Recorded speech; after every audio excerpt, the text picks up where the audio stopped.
Hello students, welcome back to my channel. तो आज हम अपना पोइट्री स्टार्ट करने वाले हैं। तो आज हम 10th क्लास की फर्स्ट फ्लाइट से एक पोइट्री ले रहे हैं जिसका नाम है dust of snow, which was written by Robert Frost. Okay, तो चलिए अभी स्टार्ट करते हैं डस्ट ऑफ स्नो को। तो चलिए देखिए, सबसे पहले क्या है, रॉबर्ट फ्रॉस्ट जिन्होंने इसे लिखा है। तो वो रॉबर्ट फ्रॉस्ट कौन है? तो रॉबर्ट फ्रॉस्ट जो हैं वो एक रोमांटिक और रियलिस्टिक पोइट हैं। ठीक है, तो ये जो पोइम है एक शॉर्ट बैलेड है, तो इसे एक शॉर्ट पोइम भी बोल सकते हैं। तो ये इसे हम बोलेंगे कि ये शॉर्ट बैलेड है जो बहुत ही मोटिवेटिंग पोइम है रॉबर्ट फ्रॉस्ट की। तो रॉबर्ट फ्रॉस्ट जो थे वो अपनी जो पोइम्स थी वो लिखते थे रियल हैपनिंग्स के ऊपर। जो हमारी लाइफ में जो भी हैपनिंग्स होती हैं, चाहे वो खुशी से जुड़ी हो या कोई दुख से जुड़ा हुआ हो, तो वो सब जो भी रियल हैपनिंग्स होती हैं हमारी ज़िंदगी में, तो वो उसके ऊपर अपनी पोइम्स को लिखा करते थे। तो इनकी जो पोइम्स हैं उनमें आपको जॉय, सॉरो, हैपनिंग, मिजरीज वो आपको रिफ्लेक्ट इनकी पोइम्स में मिलेंगी। तो और इसी के साथ जो पोइम है वो आपको गुड डीड्स के बारे में बताती है। ठीक है, देखो यहाँ पे नेचर का एक इम्पॉर्टेंट रोल बताया गया है। तो रॉबर्ट फ्रॉस्ट को आप नेचर्स पोइट भी बोल सकते हैं, नेचर लवर, क्योंकि इनकी जितनी भी पोइम्स हैं वो नेचर के ऊपर आपको मिलेंगी। नेचर जो है वो एक इम्पॉर्टेंट रोल प्ले करता है किसी की भी लाइफ में। तो नेचर कैसे आपकी पॉजिटिव नेगेटिव चीज़ों को पॉजिटिव में बदल सकता है, उसका क्या इम्पोर्टेंट रोल है, उसके बारे में भी हम यहाँ पे पढ़ेंगे। तो साथ ही साथ हम बैड ओमन्स और गुड ओमन्स के बारे में भी पढ़ेंगे इस पोइम में। तो चलिए अभी स्टार्ट करते हैं पोइम। इसी के साथ इस पोइम में हम we will read how tribal things can bring positive changes in our life. Okay, तो चलिए अभी स्टार्ट करते हैं from the stanza 1। The way a crow shook down on me the dust of snow from a hemlock tree has given my heart a change of mood and saved some part of a day I had rued।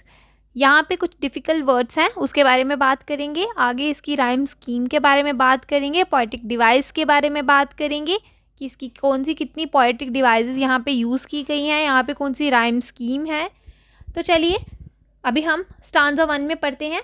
तो यहाँ पे point ने बोला हुआ है कि जिस तरह से क्रो ने शूक किया और उससे जो डस्ट ऑफ स्नो है मुझ पे गिरी हैमलॉक ट्री से, उससे मेरा मूड जो है वो बिल्कुल चेंज हो गया और जो मेरा टाइम है वो बच गया वेस्ट होने से।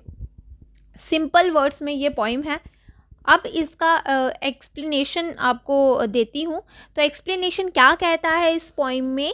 इस पोइम में कहता है कि crow which is a bad omen, symbol of death, sorrow। Okay, अब हम हमारी ज़िंदगी में हम लोग बैड ओमन, हम सुपरस्टिशन में बहुत बिलीव करते हैं, हम बहुत सुपरस्टिशियस होते हैं। जैसे कि बैड ओमन, गुड ओमन, हमारी लाइफ में हम बहुत इस चीज़ को मान के चलते हैं कि गुड ओमन क्या कहता है, बैड ओमन किस तरह से हमारी लाइफ में इसका क्या इम्पैक्ट पड़ता है। तो अगर जैसे कि आप मान लीजिए कि आपकी कोई अच्छा काम करने जा रहे हो तो आपके आगे से बिल्ली रास्ता काट देती, तो हम लोग सोचते हैं कि ये बैड ओमन हो गया है, तो अब हम जाएंगे ही नहीं वहाँ से, हम कोई और रास्ता पकड़ लेते हैं। तो इसका भी इम्पैक्ट बताता है कि कैसे एक किसी की लाइफ में जो है या किसी की ज़िंदगी में किस तरह से इसका इम्पैक्ट होता है। चलिए जानते हैं इस पोइम के बारे में कि ये पोइम हमें क्या कहती है। तो इसमें देखिए यहाँ पे बताता है पॉइंट कि ये विंटर सीज़न की बात कर रहा है। देखिए जैसे कि आप पिक्चर आपके सामने है, पिक्चर में आपको दिख रहा होगा कि यहाँ पे ये विंटर सीज़न है और जो पॉइंट है वो बहुत ही बैड मूड में यहाँ पे बैठा हुआ है हैमलॉक ट्री के अंडर। जो हैमलॉक ट्री जो है वो स्नो से बिल्कुल कवर है। अब आप कैसे बोल सकते हो कि जो यहाँ पे पॉइंट है वो सॉरो में बैठा है, या किस तरह से उसका जो वो मूड है वो अपसेट है, बैड मूड है, वो आप कैसे कह सकते हो? क्योंकि यहाँ पे कुछ ऐसे सिंबल्स हैं जो आपको ये बताएंगे कि जो पॉइंट है वो यहाँ पे बहुत ही डिप्रेस्ड मूड में है। वो क्या है? जैसे कि dust of snow hemlock tree और क्रो, ठीक है, ये these are the bad omens. Okay, these are the bad omens which represent us the poet is in depressed mood और सॉरोफुल मूड. तो यहाँ पे आगे बोलता है कि क्या होता है, एक क्रो जो है वो ट्री की ब्रांच पे आके बैठता है और अपने आप को शेक करता है, चाहे वो उसकी विंग्स की जो मूवमेंट हो या किसी की भी मूवमेंट हो सकती है. तो वो उसकी जो मूवमेंट है उससे क्या होता है कि ब्रांच पे जो स्नो होती है वो पॉइंट पे आके गिर जाती है. The snow is cold. Okay, आपको पता है स्नो जो होती है वो ठंडी होती है, जिससे जब वो उसके ऊपर गिरती है पॉइंट के ऊपर, पॉइंट का जो मूड है वो एकदम से चेंज हो जाता है. पहले वो नेगेटिव सोच रहा था, बहुत ही डिप्रेस था, लेकिन एकदम से जब उसके ऊपर वो स्नो गिरती है, जब वो स्नो को टच करता है और स्नो को टच करने से उसका मूड जो है एकदम रिफ़्रेश हो जाता है, वो खुश हो जाता है, पूरी की पूरी वाइब ही नेचर में चेंज हो जाती है. यहाँ से हमें क्या पता चलता है कि नेचर जो है वो एक इम्पॉर्टेंट रोल प्ले करता है कि आपका मूड कैसा है. मूड आपका चेंज करने में आपका एक बहुत ही इम्पॉर्टेंट रोल प्ले करता है. अब देखिए कि पूरे एटमॉस्फेयर कैसा होगा उसके लिए, पॉजिटिव हो गया. पहले वो कितना नेगेटिव सोच रहा था, उसके मन में सुसाइडल जो बातें आ रही थी, ठीक है. तो अब लेकिन जो क्या है, अब उसका जो मूड है वो बिल्कुल एकदम सही हो गया है. तो ये जो उसके लिए मूवमेंट था वो बहुत ही उसके लिए क्या हो गया, अब उसमें होप आ गई, वो एक आशा जाग गई आगे कुछ प्रोडक्टिव काम करने की. अभी वो बोल रहा है कि जिससे मेरा मूड तो चेंज हो गया, लेकिन जो मैंने अपना वक्त ज़ाया किया है, वेस्ट किया है, और जो बाकी आज का दिन बचा हुआ है उसे मैं कैसे किसी प्रोडक्टिव काम में यूज़ करूं. तो अभी वो अपना वेस्ट किया हुआ जो वक्त है उसको तो वापस ला नहीं सकता है, लेकिन जो उसके पास अब वक्त बच गया है तो वो उसमें क्या करना चाहता है, वो प्रोडक्टिव काम में अपना टाइम यूज़ करना चाहता है.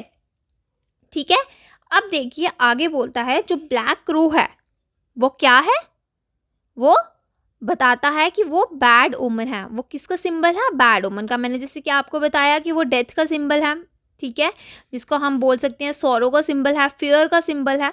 तो अभी उसने बताया कि क्रो जो है वो क्या है, बैड ओमन था.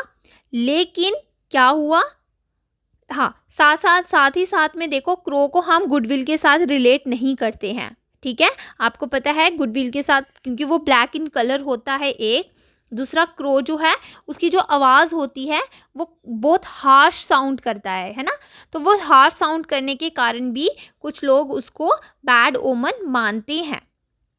तो लेकिन अभी आपने एक चीज़ नोटिस की, क्या नोटिस किया कि क्रो जो है, क्रो ने क्या किया है, वो पॉइंट का मूड एकदम रिफ्रेश कर दिया, चेंज कर दिया. दैट मीन्स कि हम छोटी छोटी चीज़ों को हम बार बार ये नहीं बोल सकते हैं कि इट इज़ अ बैड ओमन या दैट इज़ अ बैड ओमन. हम ये चीज़ नहीं कह सकते. कभी कभी बैड ओमन भी हमारे लिए क्या कर जाते हैं, अच्छा काम कर जाते हैं, आपका मूड रिफ्रेश कर जाते हैं, आपके लिए कुछ गुड विल ला सकते हैं.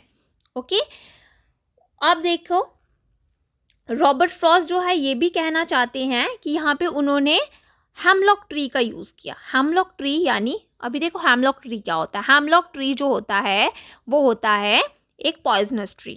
ओके, पॉइजनस ट्री होता है जिसके ऊपर वाइट कलर के फ्लावर्स होते हैं, ठीक है. ये एक पॉइजनस ट्री है. ओके, तो पॉइजन यानी it's not relate to goodwill, है ना.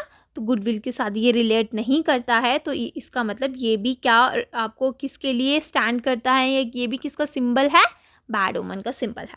ओके, तो अगर जैसे कि उसने यहाँ पे किसी, अगर हम और हाँ ये भी आप समझिए कि यहाँ पे उसने हेमलॉक ट्री का यूज़ किया है, किसी ओक ट्री का यूज़ नहीं किया है. यहाँ पे किसी भी पाइन ट्री का यूज़ नहीं किया, क्योंकि पाइन ट्री जैसे कि द अदर ट्रीज़ और ओक ट्रीज़ ये जो होते हैं ये किसके सिंबल होते हैं, ये गुडविल के सिंबल होते हैं, ये अच्छे सिंबल होते हैं. लेकिन हेमलॉक ट्री जो है वो एक पॉइजनस ट्री है, तो दैट मीन्स कि ये क्या हुआ, बैड ओमन हुआ.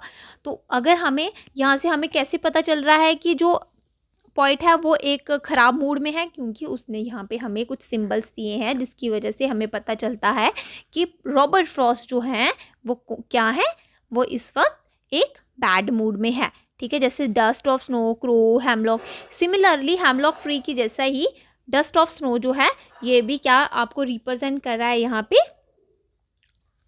बैड ओमन यूज़ कर रहा है। क्योंकि देखिए जैसे कि हम डस्ट की बात करते हैं, ठीक है, तो डस्ट जो होती है वो यूज़लेस होती है, किसी को भी वो पसंद नहीं होती है। यूजुअली देखो हम लोग, दिवाली होती है तो हमारे घर पे डस्ट होती है तो हम उसको क्लीन करते हैं ताकि हमारे यहाँ पे क्या आए, वो गुडविल आए।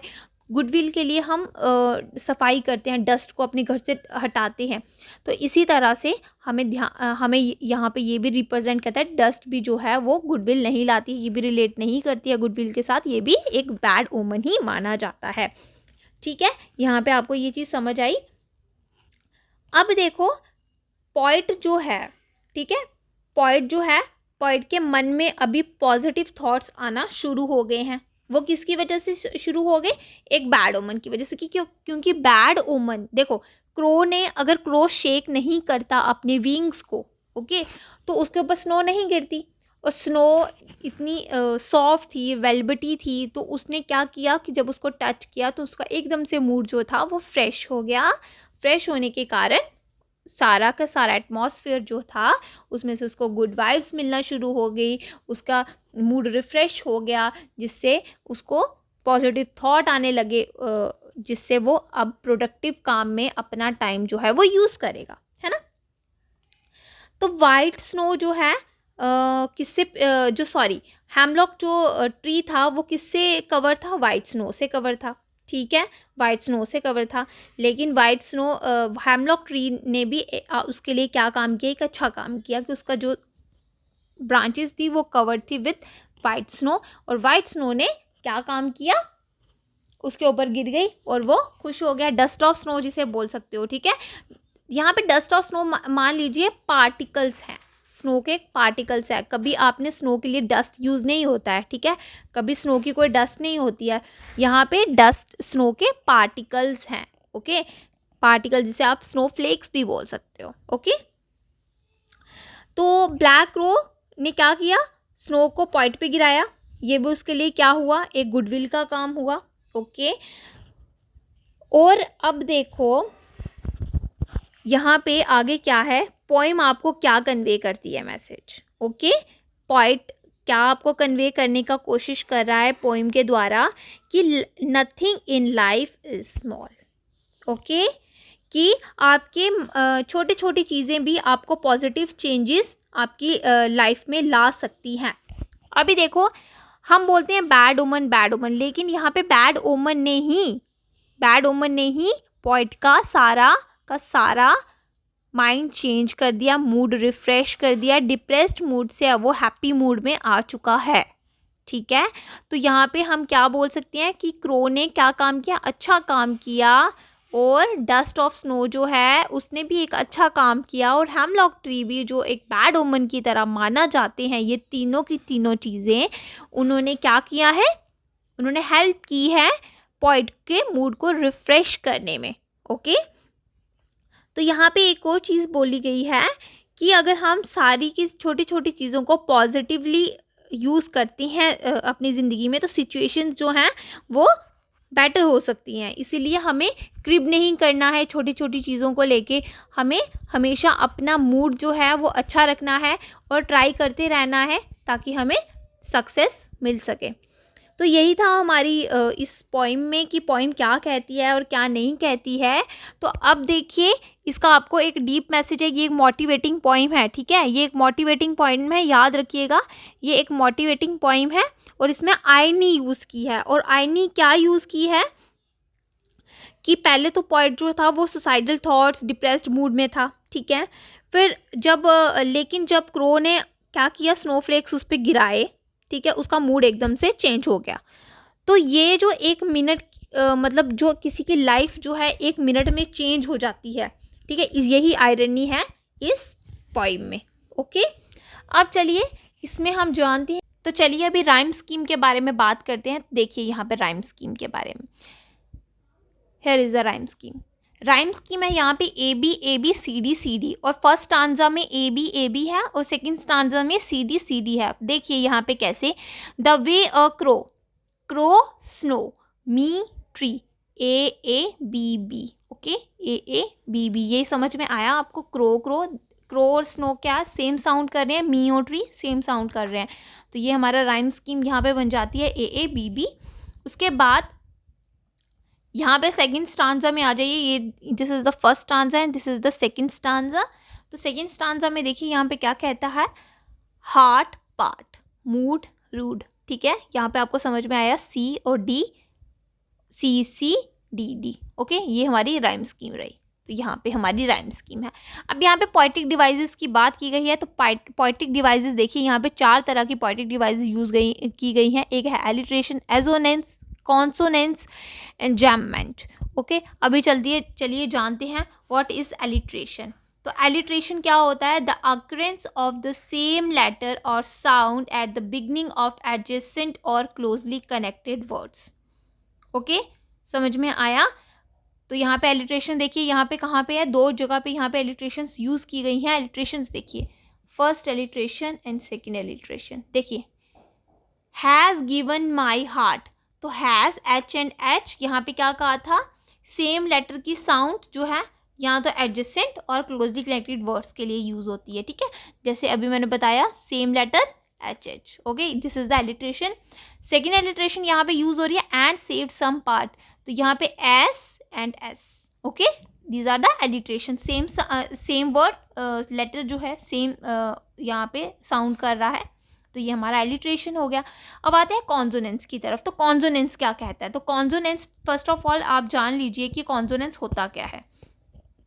तो कॉन्सोनेंस होता है repetition of the same consonant, repetition of the same consonant, consonants, यहाँ पे कॉन्सोनेंट की जो बताई गई है उसकी रेपिटेशन के बारे में बात करता है, लेकिन इसमें कोई प्रॉपर सीक्वेंस नहीं होता है, ठीक है, यहाँ पे याद रखिएगा, यहाँ पे कॉन्सोनेंट का रेपिटेशन होता है, उसकी साउंड का रेपिटेशन होता है, लेकिन यहाँ पे क्या होता है, प्रॉपर सीक्वेंस नहीं होता है, जैसे डे, हैड और D, this is the consonants, okay. Next चलते हैं अब एजोनेंस की तरफ। तो व्हाट इज एजोनेंस, जैसे कॉन्सोनेंट्स वैसे एजोनेंस। एजोनेंस का क्या मतलब होता है, कॉन्सोनेंट में हम कॉन्सोनेंस में हम कॉन्सोनेंट का देखते हैं साउंड, और एजोनेंस में हम वोवल का देखते हैं, जैसे कि, लेकिन क्या वोवल की जो साउंड होती है वो प्रोमिनेंट होती है, याद रखिएगा, वो प्रोमिनेंट होती है, जैसे शूक डाउन ऑन, ओ की साउंड आ रही है, ओक ऑन ऑन, ओके, तो ये रहा हमारा एजोनेंस। उसके बाद हमारी बात होती है इंजैममेंट की। तो इंजैममेंट देखिए, यहाँ पे इंजैममेंट क्या होता है, तो ध्यान से सुनिएगा, जब सेम सेंटेंस जो है वो कंटिन्यू रहता है लाइन बाय लाइन, लेकिन उसमें कोई पंचुएशन मार्क नहीं होता है, तो उसे हम बोलते हैं इंजैममेंट, ठीक है। जैसे अभी देखो, ये पूरी की पूरी पोएम देख लो, लेकिन यहाँ पे कोई कहीं भी अलग अलग लाइन है, लेकिन यहाँ पे क्या है, यहाँ पे कहीं पे भी आपको कोई पंचुएशन मार्क नहीं मिल रहा है, तो दैट मीन्स कि ये हमारा इंजैममेंट हो गया, ओके। लाइन बाय लाइन है, लेकिन यहाँ पे आपको कोई भी पंचुएशन मार्क नहीं है, ना कि फुल स्टॉप, ना कोई एक्सक्लेमेशन मार्क, ना यहाँ पे कॉलन, ना सेमी कॉलन, ना कॉमा, कुछ नहीं है, तो यहाँ पे ये हमारा सीधा सीधा चलता आ रहा है लाइन बाय लाइन, लेकिन और यहाँ पे कोई जब आपको पंचुएशन मार्क नहीं मिलता है और वो ख़त्म हो जाता है पैराग्राफ, तो दैट मीन्स कि इट इज़ अ इंजैममेंट, ओके। ये ही हमारे यहाँ पे आज के लिए पोएटिक डिवाइसेस थी। बहुत सारी पोएटिक डिवाइसेस होती है, लेकिन इस पोइम में सिर्फ यही पोएटिक डिवाइसेस यूज़ हुई हैं, उसके बारे में मैंने आपको बता दिया। आपको एक नई वीडियो बनाऊंगी जिसमें आपको सारी की सारी पोएटिक डिवाइसेस क्लियर करूंगी कि कौन से पोएटिक डिवाइस क्या होती है और कैसी होती है, विद एग्जांपल्स। अभी के लिए बस यही आपको 4 मैंने आपको बता दी है, तो ये सब की सब आप देख लीजिए एक बार कि ये आप में कौन सी क्या कहती है ये। तो होप करती हूँ आपको ये डस्ट ऑफ स्नो जो है वो अच्छे से समझ आई होगी। कल हम पढ़ेंगे फायर एंड आइस, वो भी रॉबर्ट फ्रॉस्ट की है, ठीक है। तो तब तक के लिए thank you and bye bye.